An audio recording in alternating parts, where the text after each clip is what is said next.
ಇನ್ನು ಅಶ್ಲೀಲ ವಿಡಿಯೋ ವಿಚಾರಕ್ಕೆ ಸಂಬಂಧಿಸಿದಂತೆ ಸಂಸದ ಪ್ರಜ್ವಲ್ ರೇವಣ್ಣ ಅವರನ್ನು ಬಂಧಿಸಬೇಕು ಅಂತ ಕಾಂಗ್ರೆಸ್ ಪ್ರತಿಭಟನೆಯನ್ನು ಮಾಡ್ತಾರೆ. ಕಾಂಗ್ರೆಸ್ನ ಮಹಿಳಾ ಕಾರ್ಯಕರ್ತೆಯರು ಪ್ರತಿಭಟನೆಯನ್ನು ಮಾಡಿದ್ದಾರೆ. ನೃಪತುಂಗ ರಸ್ತೆಯಲ್ಲಿರುವಂಥ ಡಿಜಿಐಜಿಪಿ ಕಚೇರಿ ಮುಂದೆ ಪ್ರತಿಭಟನೆಯನ್ನು ಮಾಡಿದ್ದಾರೆ. ಮಹಿಳಾ ಕಾಂಗ್ರೆಸ್ನ ಅಧ್ಯಕ್ಷೆ ಪುಷ್ಪಾ ಅಮರನಾಥ್ ಅವರು ಕೂಡ ಪ್ರತಿಭಟನೆಯಲ್ಲಿ ಭಾಗಿಯಾಗಿದ್ದಾರೆ. ಸಂಸದ ಪ್ರಜ್ವಲ್ ರೇವಣ್ಣ ಅವರ ವಿರುದ್ಧ ಕ್ರಮ ಕೈಗೊಳ್ಳಬೇಕು ಅಂತ ಆಗ್ರಹಿಸಿ ಪ್ರತಿಭಟನೆಯನ್ನು ಮಾಡಲಾಗಿದೆ.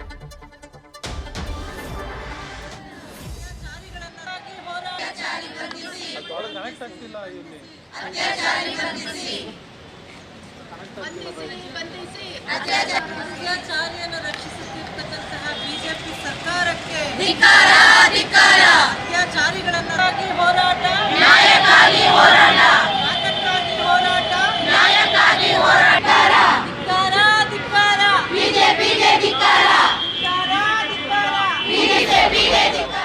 ಹೌದು, ನಮ್ಮ ಒಂದು ಬೇಡಿಕೆ ಇಷ್ಟೇ. ಈಗಾಗಲೇ ಸರ್ಕಾರ SIT ತನಿಖೆಗೆ ಆದೇಶ ಮಾಡಿ ಈ ತನಿಖೆಯ ಒಂದು ಕ್ರಮವನ್ನು ಜರುಗಿಸಲಿಕ್ಕೆ ಆದೇಶವನ್ನು ನೀಡಿದೆ. ಅದನ್ನು ಸ್ವಾಗತ ಮಾಡ್ತೇವೆ. ಜೊತೆಗೆ ಇವತ್ತೆಲ್ಲೋ ಒಂದು ಕಡೆ ಆರೋಪಿಯನ್ನು ರಕ್ಷಣೆ ಮಾಡ್ತಕ್ಕಂಥ ಕೆಲಸಗಳು ಎಲ್ಲಿಂದಲೂ ನಡೀಬಾರ್ದು ಅನ್ನೋದೇ ನಮ್ಮೆಲ್ಲರ ಒಂದು ಕಳಕಳಿಯಾದಂಥ ಮನವಿ. ಇವತ್ತು ನಾವು ಇಲ್ಲಿ ಬಂದು ನಮ್ಮ ಮನವಿ ಏನು ಕೊಡ್ತಾ ಇದ್ದೀವಿ ಅಂದರೆ ಈ ಕೂಡಲೇ ಬಂಧನ ಮಾಡ್ತಕ್ಕಂಥ ಕೆಲಸವನ್ನು ನಮ್ಮ ಅಧಿಕಾರಿಗಳು ಮಾಡಬೇಕು. ಜೊತೆಗೆ ಇಲ್ಲಿ ಸಂತ್ರಸ್ತರಿಗೆ ಅವ್ರಿಗೆ ಏನು ಎದುರಿಸಿ ಬೆದರಿಸಿ ಅವ್ರನ್ನ ಏನು ಯಾವ ರೀತಿ ಅವ್ರಿಗೆ ಹೇಳಿಕೆ ಕೊಡೋವ್ರಿಗೂ ಕೂಡ ಬರ್ದಂಗೆ ಮಾಡ್ತಾ ಇದ್ದಾರೆ, ಅದರ ಬಗ್ಗೆನೂ ಕೂಡ ಗಮನ ಹರಿಸ್ತಕ್ಕಂಥ ಕೆಲಸವನ್ನು ಮಾಡಬೇಕು. ಅವ್ರಿಗೆ ಸೂಕ್ತವಾದ ರಕ್ಷಣೆಯನ್ನು ಕೊಡಬೇಕು, ಹೆಣ್ಮಕ್ಳಿಗೆ ರಕ್ಷಣೆಯನ್ನು ಕೊಡಬೇಕು, ಅವ್ರ ಕುಟುಂಬದವರಿಗೆ ರಕ್ಷಣೆಯನ್ನು ಕೊಡಬೇಕು. ಒಂದು ರೀತಿ ಇಡೀ ಈ ಮನುಕುಲ ಇವತ್ತು ಆ ಹೆಣ್ಮಕ್ಳು ಸಂತ್ರಸ್ತೆಯರ ಜೊತೆಗೆ ನಿಲ್ಲಬೇಕು ಅನ್ನೋದೇ ನಮ್ಮೆಲ್ಲರ ಒಂದು ಕಳಕಳಿಯಾದಂಥ ಮನವಿ. ಜೊತೆಗೆ ಇವತ್ತು ನೋಡಿ, ಅಲ್ಲಿ ಈ ಪ್ರಜ್ವಲ್ ರೇವಣ್ಣ ಅವರು ಒಬ್ಬ ಸಂಸದರಾಗಿ ಕೆಲಸ ಮಾಡ್ತಾ ಇದ್ದವರು. ಅವರು ಇವತ್ತು BJP ಮತ್ತು NDA ಅಭ್ಯರ್ಥಿಯಾಗಿ BJP ಮತ್ತು JDS ಸಮ್ಮಿಶ್ರಿತ ಏನು ಇವರಿಬ್ಬರು ಸೇರಿಕೊಂಡು ಆಗಿದ್ದಂಥ ಒಬ್ಬ ಅಭ್ಯರ್ಥಿ.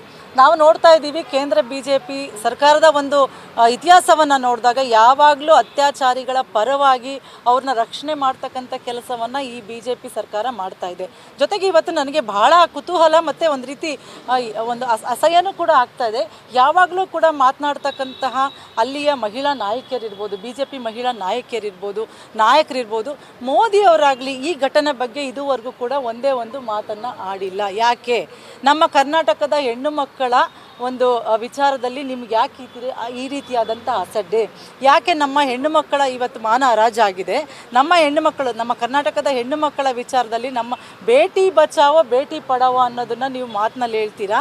ಆದರೆ ಇವತ್ತು ಇಂಥ ಅತ್ಯಾಚಾರಿಗಳನ್ನು ರಕ್ಷಣೆ ಮಾಡ್ತಕ್ಕಂಥ ಕೆಲಸವನ್ನು ನೀವು ಯಾಕೆ ಮಾಡ್ತೀರಿ? ಬಿಲ್ಕಿಸ್ ಬಾನೋ ಪ್ರಕರಣ ಇರ್ಬೋದು, ಅತ್ರಾಸ್ ಇರ್ಬೋದು, ಉನ್ನಾವ್ ಇರ್ಬೋದು, ಎಲ್ಲ ಪ್ರಕರಣಗಳಲ್ಲೂ ಕೂಡ ನಾವು ಇವತ್ತು ನೋಡ್ತಾ ಇದ್ದೀವಿ ಅತ್ಯಾಚಾರಿಗಳನ್ನು ರಕ್ಷಣೆ ಮಾಡಿದಂಥ ಉದಾಹರಣೆಗಳಿದ್ದಾವೆ.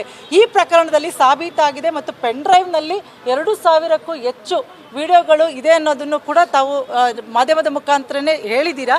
ಹಂಗಾಗಿ ನ್ಯೂಸ್ ಫಸ್ಟ್ ನಿರ್ಭೀತಿಯಿಂದ ನಿಮ್ಮ ಪರವಾಗಿ.